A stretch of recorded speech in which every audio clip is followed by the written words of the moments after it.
درد ہوتا ہے, چبھن ہوتی ہے, تکلیف ہوتی ہے, لیکن حضرت نہیں اڑا رہے. اتنے میں خادم آ گیا اور خادم نے اڑا دیا.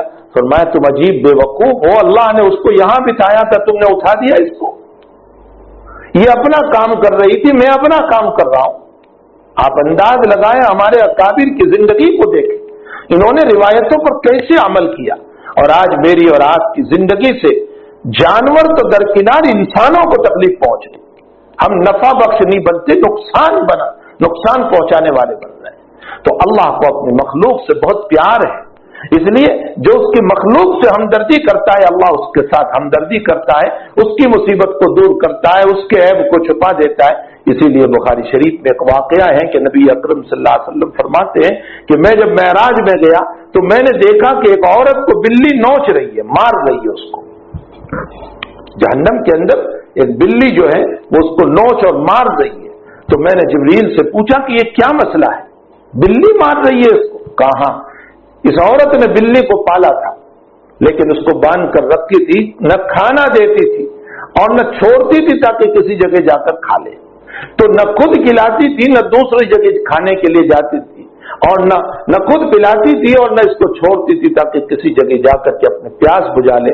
نتیجہ یہ ہوا کہ وہ بلی آخر بھوک اور پیاس کی وجہ سے مر گئی. اب تعالیٰ نے اسی بلی کو اس پر بطور عذاب کے مسلط کر دیا. آپ انداز لگائیں. اور اسی پر نبی کریم صلی اللہ تعالی علیہ وسلم سے صحابہ کرام نے جب سوال فرمایا, یا رسول اللہ جانوروں کے ساتھ بھی یہ مسئلہ ہے؟ حضرت نے فرمایا جس کے اندر بھی جان ہے ان سب کے ساتھ ہمدردی کرنے میں اللہ کی ہمدردی ملے گی, چاہے وہ بیل ہو, بھینس ہو, کوئی بھی جانور. اور ان کے اوپر ظلم کرنے میں اللہ کی طرف سے حالات اور مصائب آئیں گے. حتیٰ کہ علماء نے مسئلہ لکھا کہ اگر موذی جانور مثلا سانپ بھی پیاسا ہے اور تمہیں ایسا لگ رہا ہے کہ یہ انتہائی پیاس کی وجہ سے بالکل اس طرح مرنے کے قریب ہو چکا ہے, کہ آپ دور سے اس کو پانی رکھ دو, پانی پلا دو, چاہے بعد میں وہ تازہ دم جب ہو جائیں تو پھر مار دو, کوئی حرج نہیں, لیکن پہلے اس کو پانی پلا دو. علماء لکھتے ہیں کہ دونوں حدیثوں پر عمل ہو جائے گا, مخلوق کے ساتھ حسن سلوک پر بھی اور دوسری طرف موذی جانور کے مارنے کا نبی کریم صلی اللہ علیہ وسلم نے فرمایا ہے. دونوں ہی کے اوپر عمل ہو جائے گا, لیکن پانی پہلے اس کو بھی پلا دو. اس سے یہ معلوم ہوتا ہے کہ اللہ تعالیٰ کی جب ان مخلوق کے ساتھ کا یہ معاملہ ہے تو بھلا انسانوں کے ساتھ ہمدردی کرنا اور ان کے مصائب کو دور کرنا اور ان کے حالات کو دور کرنا اور ان کی زندگیوں میں کام آنا, یہ کتنی بڑی چیز ہے. اسی لیے جناب رسول اللہ صلی اللہ تعالی علیہ وسلم نے معافی کے حالات تو ایسے اپنی امت کو تعلیم دی ہے کہ شاید زندگی میں ہم کبھی ان روایتوں پر عمل بھی نہیں کر سکتے. جو مکہ والے جنہوں نے آپ کو جلا وطن کیا, آپ کو نکالا, آپ کے قتل کی سازش کی, آپ کے خلاف کیا کیا مسائل کھڑے کیے اور آپ کو گالیاں دی, آپ کو مجنون کہا, آپ کو ساحر کہا, آپ کو پاگل کہا, جو کچھ ہو سکتا تھا وہ سب کہا, لیکن جب مکہ پر اسلام کا پرچم لہرایا اور جب نبی اکرم صلی اللہ تعالی علیہ وسلم فاتحانہ شان سے داخل ہوئے تو حضرت نے سیدھا سا جملہ, حالانکہ سعد رضی اللہ تعالیٰ عنہ, سعد بن عبادہ رضی اللہ تعالیٰ عنہ نے جب مکہ میں داخل ہوئے تو ایک جملہ کہہ دیا تھا, یوم یوم الملحمہ, لحم گوشت یعنی کاٹنے کا دن ہے, قتل کا دن ہے. حضرت نے اسی جملے کو بدل دیا. حالانکہ جس وقت یہ جملہ ابو سفیان نے سنا تو ابو سفیان فوراً کہنے لگے, حبذا یوم الزمان, بہت اچھا دن ہے مارنے کا ہمیں, یعنی اب تمہارا قابو ہے. حضرت کی جب جماعت پیچھے سے آئی تو ابو سفیان نے یہ جملہ نقل کیا کہ تمہارے ایک ساتھی نے اس طرح کی بات کہی. حضرت نے فرمایا غلط ہے, الیوم یوم المرحمہ, ملحمہ بدل دیا مرحمہ, آج تو رحمت کا دن ہے, معافی کا دن ہے. کس نے کہا کہ یہاں جنگ ہوگی؟ کچھ نہیں. اور پھر آپ نے فرمایا میں وہی جملے دہراتا ہوں جو میرے بھائی یوسف نے کہے تھے, لا تثریب علیکم اليوم, تم پر کوئی فقر دکر نہیں ہوگی, یغفر اللہ لنا ولکم, اللہ تمہاری ہماری مغفرت فرمائے. وہی جملے میں دہراتا ہوں. یہ سینہ اور یہ طریق تو شاید زندگی میں ہم سے ہو بھی نہیں پائے جو نبی اکرم صلی اللہ تعالی علیہ وسلم نے اپنے دشمنوں کے ساتھ کیے. اور طائف کا واقعہ کون نہیں جانتا ہے، ساری دنیا جانتی۔ جنید بغدادی رحمت اللہ علیہ کے بعد میں لکھا ہے کہ حضرت ایک مرتبہ سمندر کے کنارے پر تیر رہے تھے اور ایک کشتی وہاں سے چلی جس میں جوان تھے اور وہ کچھ بازے وغیرہ بجا رہے تھے اور شراب کے نشے میں تھے۔ بہرحال جوان ہوتے ہیں، شراب کے نشے میں تھے۔ وہاں سے جب کشتی گزری اور جب ایسے وقت میں ملا اور مولوی نظر آتا ہے تو مزے آ جاتے ہیں لوگوں کو مذاق کرنے کے لیے، کبھی داڑھی کی مذاق، کبھی ٹوپی کی مذاق، کبھی پجامے کی مذاق، کبھی کس کی مذاق۔ جنید بغدادی رحمت اللہ علیہ کی انہوں نے مذاق کی، اور مذاق بھی انتہائی درجہ گھناؤنی اور گندی مذاق کی، انتہائی درجہ گھناؤنی اور گندی۔ شاگردوں نے اور مریدوں نے فرمایا کہ حضرت بد دعا کر دیجئے ان کے لیے۔ جنید بغدادی رحمت اللہ علیہ نے اسی وقت ہاتھ اٹھائے۔ شاگرد اور مریدین سمجھے کہ حضرت اب بد دعا کریں گے، ان کی تباہی ہوگی، ان کی کشتی ڈوبے گی سمندر میں، یہ مریں گے۔ حضرت نے فرمایا میں دعا کرتا ہوں تم آمین کہو۔ حضرت نے فرمایا اللہ تو نے دنیا میں ان کو خوش رکھا ہے، تو ان کو ہدایت دے دے تاکہ آخرت میں بھی یہ خوش و خرم رہے۔ بد دعا نہیں فرمائی، ہدایت کی دعا فرمائی کہ اللہ ان کو ہدایت دے دے تاکہ یہ آخرت میں بھی خوش و خرم رہے۔ یہ سنت ہے جناب رسول اللہ صلی اللہ تعالی علیہ وسلم کی۔ ہاں یہ ضرور ہے کہ گناہ اچھی چیز نہیں ہے، لیکن گناہ سے نفرت ہو، گنہگار سے نفرت ہو۔ ہم گنہگار سے نفرت کریں، گناہ سے نفرت ضرور کریں، یہ بدترین اعمال ہے، اس سے نفرت ہونی چاہیے، لیکن گناہ سے، گنہگار سے نفرت نہ ہو۔ بچہ جب ناپاک ہو جاتا ہے، گندا ہو جاتا ہے اور گندگی میں لٹ پٹ ہو جاتا ہے تو ماں اس کو پھینک نہیں دیتی بلکہ اس کو اٹھا کر صاف کرتی اور پھر سینے سے لگا لیتی۔ ظاہر سی بات ہے کہ ہمیں گناہ سے نفرت ہونی چاہیے اور ہمیں دعا کرنی چاہیے کہ اللہ ان کو گناہوں سے ہدایت دے دے اور یہ گناہوں کو چھوڑنے والے بن جائے۔ باقی گنہگاروں سے نفرت کرو گے تو نتیجہ یہ نکلے گا کہ وہ گناہوں میں دلیر بنتے جائیں گے اور ہمارے اور ان کے درمیان ایک کھائی پیدا ہو جائے گی، ایک جو ہے جدائی پیدا ہو جائے گی، جس کا نتیجہ یہ ہوگا کہ ان کو پھر بزرگوں کے پاس، اللہ والوں کے پاس، نیک لوگوں کی صحبت میں آنے سے بھی حیا آئے گی۔ تو ان کی تربیت کون کرے گا؟ کون ان کی تربیت کرے گا؟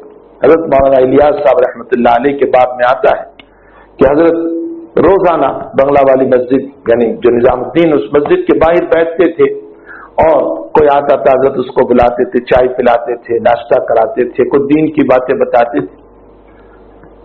ایک مرتبہ ایک بڑی بڑی مونچھوں والا اور بغیر داڑھی کا آ گیا، وہ آیا اور کہا مولوی الیاس تجھے کہتے ہیں؟ کہا جی مجھے کہتے ہیں۔ کہا چل مجھے کام ہے تجھ سے مسجد میں حضرت کے ساتھ، یعنی اس کے بولنے کا انداز دیکھیں، چل تجھے تیرے ساتھ کام ہے۔ مسجد میں حضرت کے ساتھ گیا، حضرت نے پہلے چائے ناشتہ کرایا، اس کے بعد کہا کہ میں تیرے پاس دعا کرانے آیا ہوں۔ کہا کیا دعا کرائے گا؟ کہا کہ میری طرف سے قتل کا مسئلہ کسی کے ساتھ ہو گیا ہے اور پکڑ وارنٹ کا مسئلہ ہے، تو دعا کر دے کہ میری حفاظت ہو جائے۔ اس نے فرمایا ہم تو بیٹھے ہی ہیں دعا کرنے کے لیے۔ گندے کپڑے تھے اس کے، بڑی بڑی مونچھیں تھی، کوئی قریب بھی اس کو نہیں کرتا۔ حضرت نے اس سے معانقہ فرمایا اور فرمایا ہم تو بیٹھے ہی ہیں دعا کرنے کے لیے، اور پھر دعا کی اور کہا کہ تم آمین کہو۔ حق تعالیٰ نے اس مقدمے میں حضرت کی دعا کی لاج رکھی اور اس کو نجات ملی، نتیجتاً زندگی حضرت کے قدموں میں گزار دی۔ اگر ہم گنہگاروں سے نفرت کریں گے تو یہ مسئلے کیسے ہوں گے؟ لیکن ایک بات اور بھی یاد رکھو کہ یہ میں نے جو واقعات بیان کیے ہیں یہ واقعات اللہ کی رحمت ہے۔ کہیں کوئی انہی واقعات کو مد نظر رکھتے ہوئے یہ نہ سوچ لے کہ بس کوئی ایک نیک عمل کر لیا اور اللہ کی مغفرت ہو جائے گی۔ یہ واقعات اللہ کی رحمت ہیں، اللہ اپنی رحمت سے جس کو چاہے نواز دے۔ باقی قانون خداوندی اپنی جگہ ہے مسلم، وہ قانون خداوندی یہی ہے کہ اللہ کی عبادت کرو اور اللہ کی نافرمانی سے بچو۔ اگر عبادت کے خلاف کیا اور نافرمانی کے خلاف کیا تو قانون یہ ہے کہ پکڑ ہوگی، یہ قانون ہے۔ اللہ نقطہ نواز ہے اور نقطہ نوازی کا مسئلہ یہ ہوتا ہے کہ وہ چاہے تو معمولی گناہ پر پکڑ کر لے اور وہ چاہے تو معمولی نیکی پر مغفرت فرما دے، یہ اور بات ہے، یہ اس کی رحمتیں ہیں کہ وہ کفرہ بستی سے نکال کر نصارہ کی طرف بھیج رہا ہے اور بیچ میں مر جانے پر مغفرت کر دے، یہ اس کی رحمتیں ہیں ساری۔ باقی ان واقعات کو سن کر کے کوئی انسان یہ سمجھ لے کہ بس میں ایک جزئی واقعہ کر لوں اور میری مغفرت ہو جائے. قانون اپنی جگہ اللہ کا رہے گا, اللہ کی عبادت کرنا ہوگا اور اللہ کے نواہی سے اپنے آپ کو بچانا ہوگا. میں اخیر میں ایک مثال دے کر کے اپنی بات ختم کروں. حضرت عبدالثانوی نبر اللہ مرکزہ نے ایک مثال لکھی ہے حیدرآباد کے نواب کی, اور حضرت نے اس واقعے سے اس مسئلے کو سمجھایا. فرمایا حیدرآباد کے نواب اپنے وزیر کے گھر گئے, اور نواب کو بچوں سے مذاق کرنے کی عادت تھی. وزیر کا ایک بچہ تھا, تو مذاق کی نواب صاحب نے, اور وہ مذاق یہ کی کہ بچے کا کان کھینچا مذاق کے طور پر. تو بچے نے فوراً گالی دی نواب کو. اسے کیا پتا تھا کہ یہ نواب ہے, اس کا مقام کیا ہوتا ہے. وزیر نے دیکھا کہ میرے بچے نے نواب کو گالی دی اور نواب کا بھی قانون چلا, تو قانون کے نتیجے میں میرے بچے کا نہ معلوم کیا سے کیا ہو جائے گا. اس لیے وزیر کہنے لگا کہ آداب سلامت نواب صاحب, میں یہ تلوار لے کر کے آتا ہوں اور میں خود ہی اس کی گردن کو مار دیتا ہوں, اس نے آپ کی توہین کی. یعنی بادشاہ کوئی بات کہے اس سے پہلے وزیر نے ایک بات کہہ دی, تو نواب نے کہا کہ نہیں یہ تو بچہ ہے, یہ جو ہے اس نے بچپنے میں حرکت کی ہے, اس لیے آپ کو کچھ کرنے کی ضرورت نہیں ہے. لیکن مجھے یہ ضرور معلوم ہوا, نواب کہہ رہے ہیں کہ یہ ذہین ہے, اس کے کان پکڑنے سے اس کا گالی دینا یہ اس بات کی دلیل ہے کہ یہ خوددار بنے گا اور کسی کے بوجھ کو برداشت نہیں کرے گا, اور یہ کسی کے سامنے جھکے گا نہیں. اگر اس پر محنت کی جائے تو یہ دین کا بہت بڑا آدمی بنے گا. اور نواب صاحب نے کہا اس کا وظیفہ متعین کرو, اور اس وظیفے کو اس زمانے میں نام رکھا گیا جو خاص طور پر اس بچے کو دیا جاتا تھا اور بہت دیر تک دیتے رہے, وظیفہ دشنام, گالی کا وظیفہ.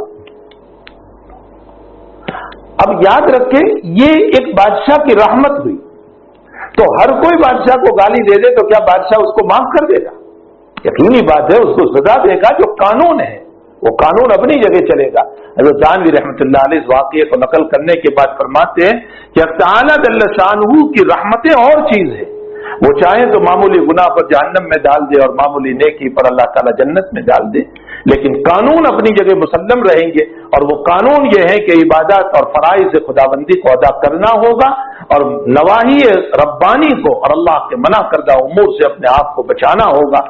بہرحال آج کی ان باتوں سے یہ معلوم ہوتا ہے کہ اللہ کو اپنی مخلوق سے پیار ہے, اسی لیے اس نے فرمایا کہ جو مومن کی مصیبت کو دور کرے گا اللہ اس کی مصیبت کو دور کرے گا, جو تنگ دست کے اوپر سہولت کرے گا اللہ اس کے لیے سہولتیں پیدا کرے گا, اور جو دنیا کے اندر لوگوں کی ضرورت کو پورا کرے گا اللہ اس کی ضرورت کو پورا کرے گا. اللہ جل شانہ ہمارے آقا محمد رسول اللہ صلی اللہ تعالی علیہ وسلم کی ان مبارک باتوں پر ہم سب کو عمل کی توفیق عطا فرمائے. وصلی اللہ علی نبی الکریم برحمتک یا ارحم الراحمین. ایک بچی جو ہے 3 بچوں کی ماں ہے, لیسٹر کے اندر ساجدہ نام ہے, بیچاری بہت دنوں سے ہاسپٹل میں ہے اور ان کے والدین بھی پریشان ہیں, رو رہے ہیں, خوب صدقہ بھی کر رہے ہیں, دعائیں بھی ہو رہی ہے. انہوں نے دعاؤں کی گزارش اس سے پہلے بھی کی تھی, پھر دعاؤں کی گزارش کی ہے. اللہ تعالیٰ اس بچی کو عمر میں برکت عطا فرمائے, شفا و صحت عطا فرمائے. ظاہر سی باتیں چھوٹے چھوٹے بچے ہیں, معصوم بچے ہیں جو اپنی ماں کو دیکھنے کے لیے تڑپتے ہیں اور ان بیماریوں میں پھر کسی کو دیکھنے بھی نہیں جانے دیتے. یہ ایک بہت بڑا مسئلہ ہے. وہ معصوم بچے اپنی ماں کو دیکھنے کے لیے تڑپتے ہوں گے. دعا فرمائے کہ اللہ تعالیٰ اس بچی کو شفائے دائمہ مستمرہ عطا فرمائے, لیسٹر کے اندر ہے, عافیت و صحت عطا فرمائے. اور ہمارے خاص تعلق رکھنے والے, بہت چاہنے والے, محبت کرنے والے ہمارے حاجی آدم چینا صاحب جو کینیڈا میں ہیں, انہوں نے اپنے حاجات و ضرورت اور صحت اور شفا کے لیے خاص دعا کی درخواست کی ہے. اللہ تعالیٰ ان کو شفائے دائمہ مستمرہ, ان کو ان کے گھر والوں کو عطا فرمائے, عافیت و صحت عطا فرمائے, ان کے کاروبار میں خوب خوب برکتیں عطا فرمائے اور تادم حیات ایمان پر قائم دائم رکھے. اور اللہ تعالیٰ ہم سب کو بھی صحت, عافیت, شفا کے ساتھ رکھے. اور اللہ تعالیٰ ہمارے اندر بھی جو بیمار ہیں سب کو شفائے دائمہ مستمرہ عطا فرمائے. وصلی اللہ علی نبی الکریم برحمتک یا ارحم